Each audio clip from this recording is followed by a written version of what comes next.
Welcome to Inspired Action Alchemy. This is where we have motivational, inspiring conversations and interviews that we hope you'll enjoy listening to. Join us and other inspired alchemists in training on this alchemical transformational journey, Otherwise known as a podcast. Welcome back to the Inspired Action Alchemy podcast. This is pod 147, and I'm Jay, and I'm here with my co-host, Leta Herman. And today we have a very special guest on the podcast.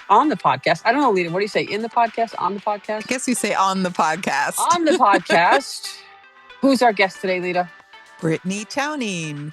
Yay! We're going to talk about her in a little bit. But before we get to that, last podcast was 146, which was part 2. We continued our discussion on the Fire Horse year. We had this conversation. You can listen to it, double fire, double fun. We just kind of had a good old time with that. And, 2026 is crazy. Some people think it's a dumpster fire. Some people think it's a great, crazy year. So I don't know. Just go listen and have your own thoughts. Right, Leta?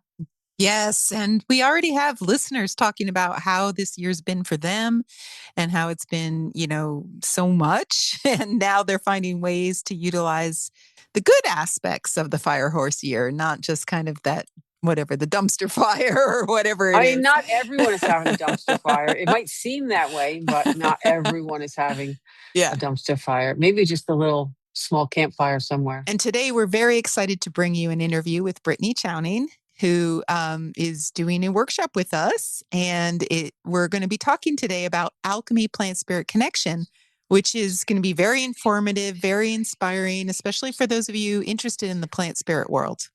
Yes, we're going to be doing an Alchemy Lab workshop series. And this is called, Leta, and I don't know who made the title up. Either you, Brittney, myself, I'm not sure. Alchemy Plant Spirit Connection, the magic of the plant spirit, moxibustion, and alchemical treatments featuring Artemisia Vulgaris. That is a long topic, but it's a big topic in a big workshop. And we have Brittney here with us today. So I guess we can start talking to Brittney. What do you think, Leta? Yes. So before we start, here we go. I just want to say that the workshop is July 25th from noon to 4. So if you're interested, that's important to let people know when. So if you're listening to this before July 25th, then please come check it out live. And at the end of the podcast, we'll do a promo code and you can get a really good deal on that. And if you listen to this after July 25th, go check out the alchemylearningcenter.com and the workshop will be posted there and you can check it out then. That's a great idea. And so we're joined today by Brittney Chowning. Yay! Welcome. Yay. Thank you. Hi, guys. Hi. Why don't you tell us a little bit we know about you, but why don't you tell our listeners about your amazing life and experience and all the cool things that you do? Yeah, definitely. I'm an acupuncturist. I've been practicing since 2019. And I came upon Plant Spirit Connection in 2020, when there really were big dumpster fires. Everything was on fire. See, this is not the first year. Right. They happen. We put the fires out and then they come back, but it's okay. It's cyclical. It's good. It's kind of like nature, right? Things grow, they die, they grow again. That's great. Yeah. It's like the circle of life, right?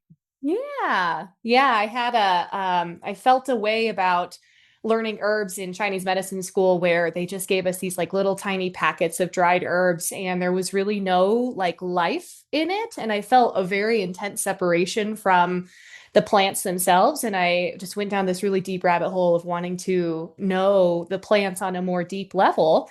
And I came across Eliot Cowan's work, Plant Spirit Medicine, and I read that. And I ended up finding someone in his cohort who actually studied with the Huichols with him down in Mexico. Suzanne Burnell, she lives in Boulder. And so I ended up getting some treatments from her and studying with her a little bit. And then I just kept deepening my relationship with the natural world. That sounds great. Which is so cool because I studied with Eliot Cowan in 1999. So, it's great that we come out of that same tradition in the plant spirit connection. So we were going to sort of open up with this idea, what is plant spirit connection? For someone who's maybe never heard those words put together before. I would say, Brittney, you take that. So what is Plant Spirit Connection? Yeah, it is a whole nother way of working with plants because as herbalists work with plants, they take the physical material and they, macerate it, make a tincture, make a tea or whatever. But this is like on a much more subtle level. So we're dropping down into the spirit level of the plants. We're like opening our perceptions, traveling interdimensionally to meet the spirit of the plants. And that's how we can get direct communication from them on what their medicine is and what they do and how they want to work with us and through us. It is the way that indigenous practitioners thousands of years ago, before there was Western medicine, all of the things, like they learned the medicine of the plants directly from the plants themselves. So in this way, when you're doing plant spirit connection, you're learning directly from the plant itself and cultivating a relationship with the plant. And then you and the plant work together to create transformation in whatever way you want, in a treatment room or for self-cultivation or however you want to work with the spirit of the plant. Well, that sounds great. And I just want to say that multidimensional travel is my favorite way to travel. It's you get triple frequent flyer miles for sure. Which is great. No, that was great, Brittney. And I also think with the stone medicine, for the people out there, the stoners out there who like stone medicine, it's very similar. Like you could go on plant spirit journeys, you can go on stone medicine journeys, you can connect with the plant, you can connect with the stone. So it's very similar. And I think with stone medicine, it's a much slower process. It's the slowest form of medicine in Chinese medicine. And how would you rate that compared to plant spirit medicine, Brittney, as far as the speed goes? Yes, plant spirit medicine is definitely much slower than how we live our normal lives. I would say it is a little bit faster than the stones, because you think about a stone and it's not going anywhere, right? Or maybe it's being pressurized or something. But plants, the stones came first. So they have an immense amount of knowledge. And then there were the plants, and they have seeds and they spread. And so it's just a little bit faster, but still a much slower pace than we're used to, especially in this time period. I know. I remember one of my first experiences with herbs is my friend made me this really cool tea, and she made all these ingredients and like marshmallow and all these things. It was really cool. And then she said, "Okay, take this every afternoon." And I said, "Okay." She goes, "We'll talk in a year." And I'm like, "What?" She's like, "Take this for a year." And I'm like, "Wow." That is just crazy, but it was really cool. And it kind of got into a habit for me and kind of my daily ritual. And it was nice. It was really nice. And I did do it for a year.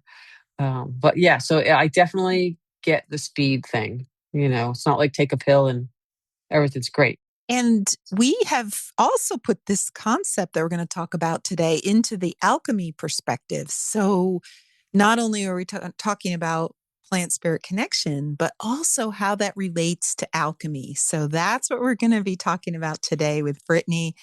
And so, the other thing we wanted to say before we delve into it further is this is work that can be for anyone, not just practitioners. Brittney and I, we've been working with plants for a long time as practitioners, but really this is so enriching for your own self-cultivation. You can use this in so many ways. So we're going to talk a little bit more about that. But before we go on, Brittney, do you want to say something about the plants themselves, their generosity to humans, sort of as the elders, or I don't know if you want to say a little bit more about that? Yeah, I mean, it's so true, right? Like we are the baby species on this planet. The humans have come last. And so we are here as a bridge between heaven and earth, working on our evolutionary path. And plants have already been doing that for quite some time. Every living being on the planet is evolving. We're all evolving together. And what's really cool about working with the plants is they hold this ancient wisdom. They have so much to teach us about the nature of the world, the nature of being alive, medicine, healing, all of those things. And they are so stoked to help us out. We used to be so interwoven, so interconnected with nature And we have had this period of time now, from industrial revolution where there's been this big separation between us and the natural world. Our homes are heated and cooled. Our cars are heated and cooled. We really some people don't spend very much time outside at all. And so when we approach the plants in this way, in this like, hey, I really want to get to know you. I want to spend time with you. I want to learn about you. It's like meeting a person. It's like if you went to a party and you were going to talk to somebody, like, it's like, oh my gosh, hi, like, it's so nice to see you and meet you. And let's share our experiences. And they want to help us just as much as we want to be connected to them. So it's mutually beneficial in that way, I believe. It's so cool because we've had so much disconnect in our society, so much loneliness. Like in a way, this is like going back to a time when we were not only connected with each other, but with the world around us, I makes me think think of that's that. really cool the way you both say that, because if you're lonely out there, go out in the backyard or go out in the park and have a conversation with a plant, preferably Yeah. today, Artemisia vulgaris. So that she's waiting for you. And that would be really great because I do think ordinary people can have this relationship. I'm proof. I've never, been doing this about 10 years now. But before that, I loved plants. I loved nature. And I had my own kind of connection, but this kind of put it in a perspective that made a little bit of sense and you could take that connection deeper. And so I feel like when you start to do the plant journey, the spirit journeys, then you can start to really explore that. I love that because we all just want to be loved, right? Even the plants, especially the plants. And they want to be our friends, right, Brittney? I mean, Yeah. you talk a lot about how they want to communicate with us. A lot of them are actively trying. There's even an old Iroquois saying that if there's a plant that wants to talk to you, it will literally stand up in the field and wave at you. Oh, I've seen that. I've seen sunflowers waving. Yay, a whole field of them. Well, I actually have a story about that. When I graduated from Eliot Cowan's class many years ago now, um, I was going to have my first treatment outside of class, and I needed a specific kind of plant, but I didn't know what plant it would be. And I was literally driving to the treatment, and this plant waved at me from the side of the road. I was like, and I had plenty of time. I don't think I had to be there like till later that day. So I pulled over, I did my plant spirit journey, and it told me so many things. And then I went to the treatment, and the woman said exactly all that stuff that was said to me in the journey. Wow. And it was like jaw dropping. I could not believe that. I mean, if I wasn't a believer before that, I was then, because it was insane. Like literally everything. She was going through a divorce, and it was a fire plant. She was fire. It was just, everything was really amazing. So I do think it's really powerful when they reach out to you. Mm-hmm.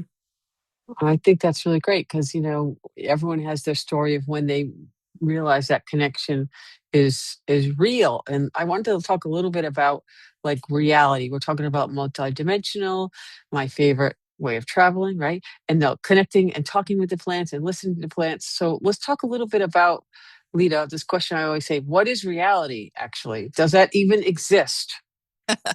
Well, we wanted to talk today, especially a little bit of a side topic is this idea that we have multiple dimensions. And in Daoist alchemy, we say there are 7 dimensions, of which the humans are in the middle dimension, number 4. And the plants are the first dimension. And that dimension is plant spirits, nature spirits, animal spirits. We call it in shamanism the lower world, right? So, Brittney, do you want to say more about that? Yeah, it's kind of like the matrix or the building blocks of reality almost. It's like we when we slow down our mental minds and drop our brain waves into a different state, we can connect with this like more subtle building block of reality. It's almost like a dream state because the brain waves, the state of mind you want to have when you're journeying is like just similar to right before you go to sleep. And there's a lot of indigenous cultures that say that we are dreaming our reality. And so in this way, when you do slow down those brain waves and you get into contact with those plant spirits, like we are co-creating reality together. Yeah, I love that. And the other thing I wanted to bring in is that plants are evolving like humans. They're cultivating as well.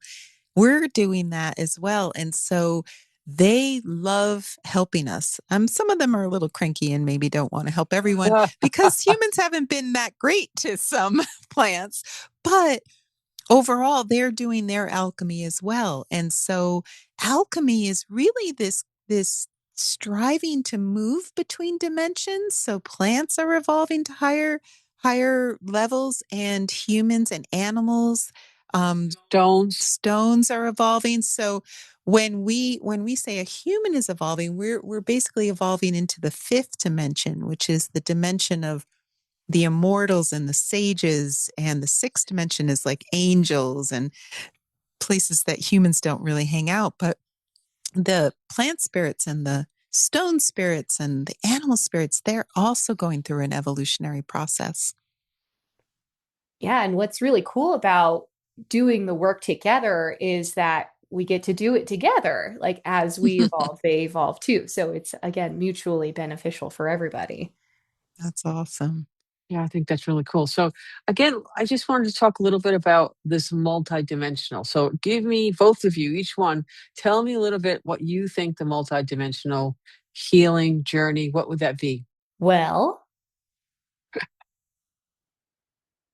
there are different ways to access these different dimensions.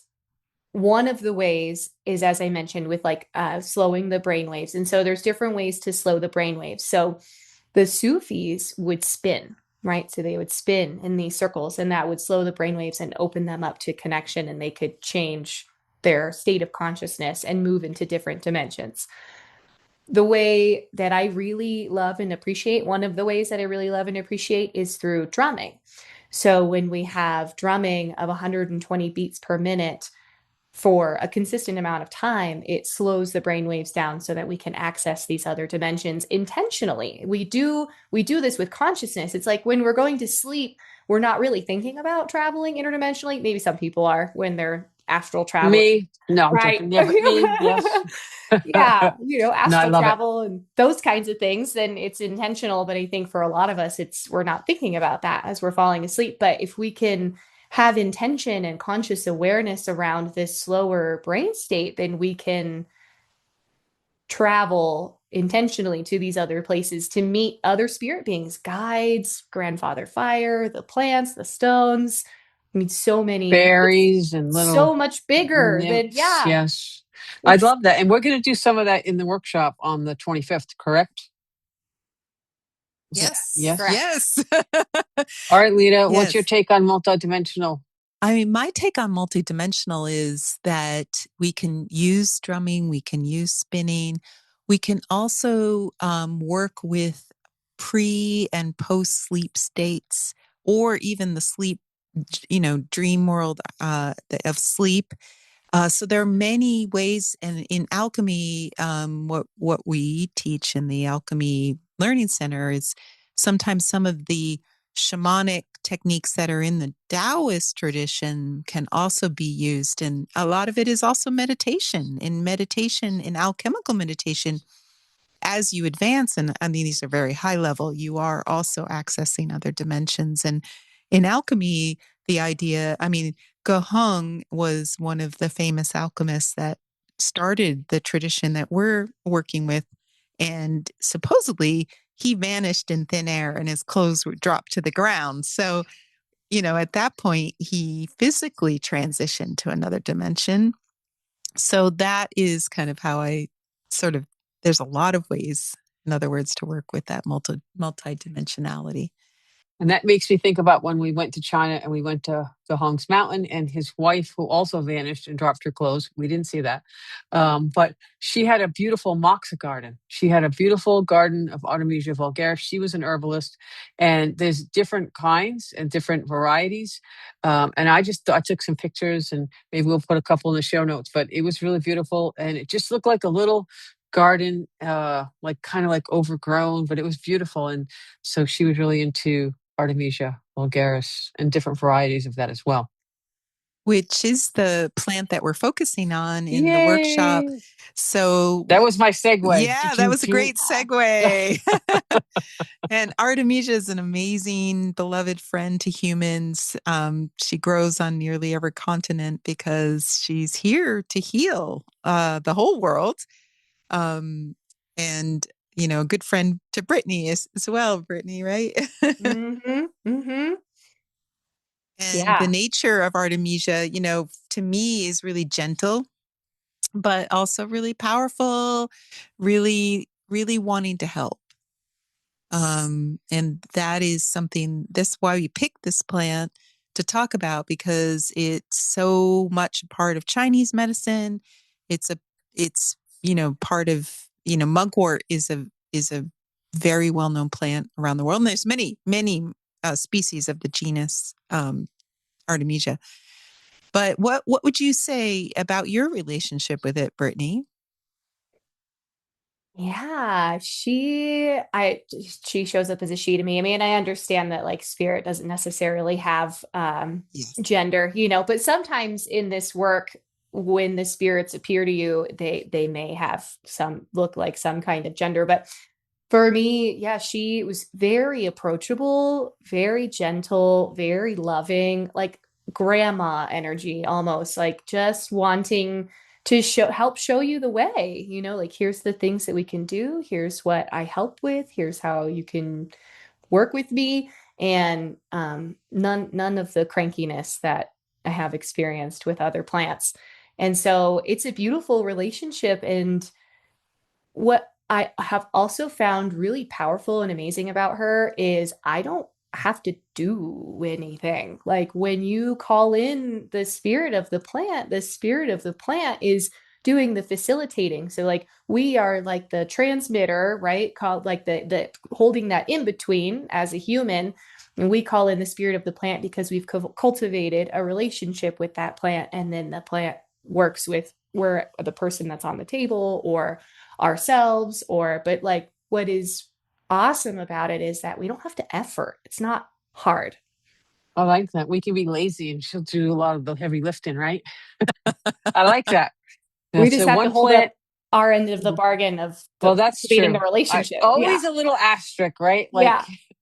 oh, she'll do everything asterisk, but you have to do your part. No, I love that.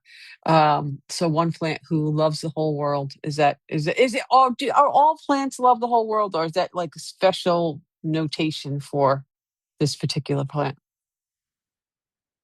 That's really interesting. I would say, in my experience of working in different indigenous traditions, I know for sure in Peru, they talk about how there are some trees and plants that are used particularly by the bruja, like by witch doctors. And so, in that way, I guess it's about intention, right? But there just are some plants that tend to have more like quote unquote negative or like shadow sides.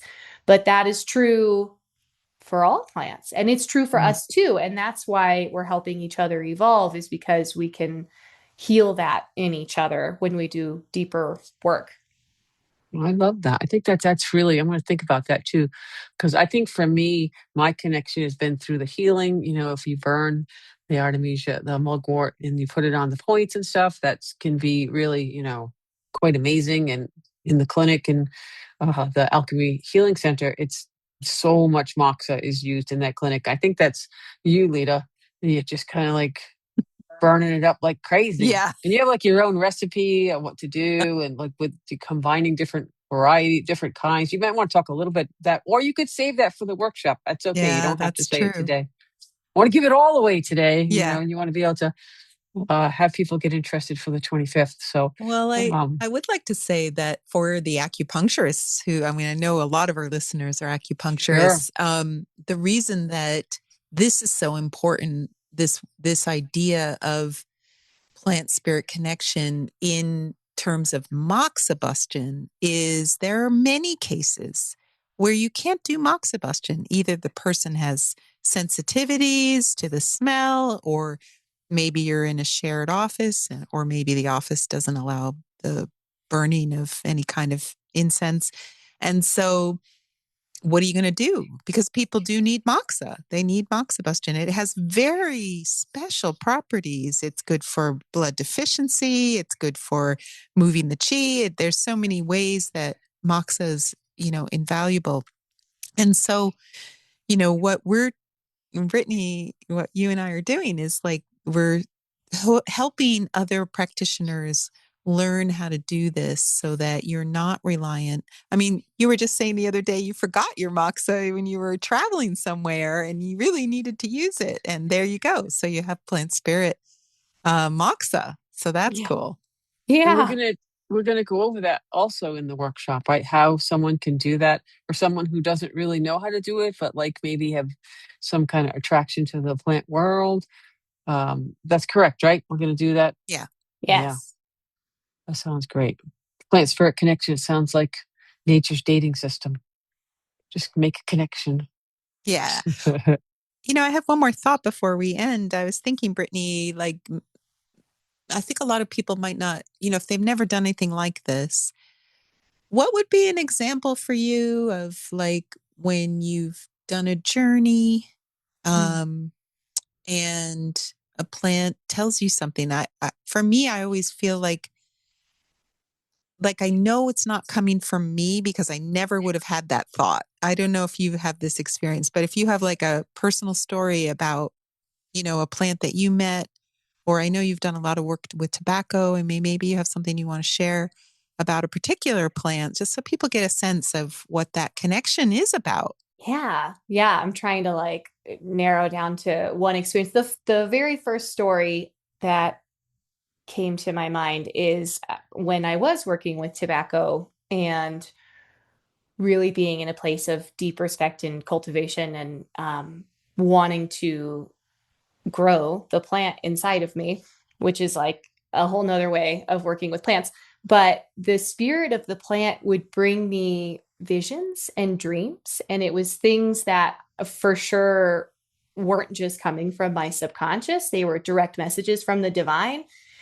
And also like songs or lyrics or things like that. And in journey work, when working with, Artemisia vulgaris or, mullein or cottonwood or something like that, it's almost like you just can't make it up. It's like sometimes you want to trick yourself and be like, did that really just happen? But there's also this like inner knowing, this like really deep knowing that you've had a connection and experience with something outside of yourself. It's kind of like what you were saying, Lita. Like there's just this knowing that like that wasn't, I didn't make that up. This I just received some kind of information or download. And sometimes, depending on people's psychic abilities, it could be visual, it can be a felt sense, you can hear something, maybe you'll dream something. And I mean, because spirit is not contained in this temporal reality. So when we start cultivating these relationships, they weave in and out of our daily experience in our dream world and all of those fun things. That's perfect. Thank you. I think Wow. that's very inspiring. Okay, so that's why we call it Alchemy Plant Spirit Connection, the magic of plant spirit, moxibustion, and alchemical treatments featuring Artemisia Vulgaris, because it's so big. Like we couldn't just, because Brittney, that was like so big. That was like so much like, and I'll just say, if anyone's like, wow, I really love that you're speaking to me, you're speaking my language, or you want to learn more, the workshop that I just said, that big long name, July 25th, noon to 4, we're going to do journey work, meditations, drumming. You are going to meet Artemisia Vulgaris yourself, hopefully. And we're going to also talk about how to incorporate more moxa in the clinic. There'll be a replay later. Did I miss anything, Lita? I think that's perfect. Yeah. Yeah. Brittney, any last thoughts of maybe to someone who really doesn't know, like what you just said, kind of went like, which was really, they might have got little bits of it, but like if someone who's really, really new to this, what would be your reason to tell them to come for this workshop to spend 4 hours with us? I think one of the most beautiful things about this kind of work is that we cannot separate ourselves from nature. No matter how much we might think we can or how much we want to, it is literally everywhere. And so this kind of work is sort of like a coming home. It's like reopening our hearts and our bodies and our minds to something that we've forgotten. It's almost like the plants speak this language that our hearts know, but our minds have forgotten. And so it's just a really beautiful way to engage in deep connection in a way that we had been doing for thousands of years and we just have forgotten. Wow. Perfect. I can't mic drop on that because I can't get any better than that. What about you, Lita? Perfect. That was just perfect. So that Yeah. is it right there, Brittney. It is part of us. It is part of who you are, who we all are. So again, July 25th, come check it out. We're going to be there all 4 hours talking about this great stuff. And we hope to see you soon. And if you do hear this afterwards, alchemylearningcenter.com, and you can catch the workshop there. And thank you, Brittney. Thank It you, was Brittney. awesome. We loved having you on the podcast. And hopefully everyone's going to really dig what you're talking about because it was great. Thank you so much. I'm so You're excited. welcome. So maybe today, instead of hugging the dog, you go hug a plant or a tree. Hug Yeah. a tree. Go hug a tree, Yes. give it a little squeeze. All right. Thank you, everyone. Bye. Bye. You've been listening to the Inspired Action Alchemy podcast, and you've reached the end. Woohoo! Woo! Why not celebrate a little bit and click that subscribe button right there, right in front of you? We love having you with us on this journey, and we want it to continue. You can also rate and review this podcast. And if you have already, thank you so much. We read all reviews, and your words help other people find this podcast as well. You can also be a part of this podcast yourself by submitting questions or suggestions by email to Leta@InspiredActionPodcast or Jaye@InspiredActionPodcast.com. And if you want, you can join our Inspired Action Alchemy Facebook group or follow us on Instagram. Join us next week for another inspiring conversation. And thank you for listening. Yes, thank you for listening. And remember to hug the dog and, give yourself a hug too, because you both probably deserve a really nice hug. Yourself. Yes, hug yourself. Go ahead, hug yourself. That seems funny, right? Just wrap your arms around, give a little wiggle. It's easy.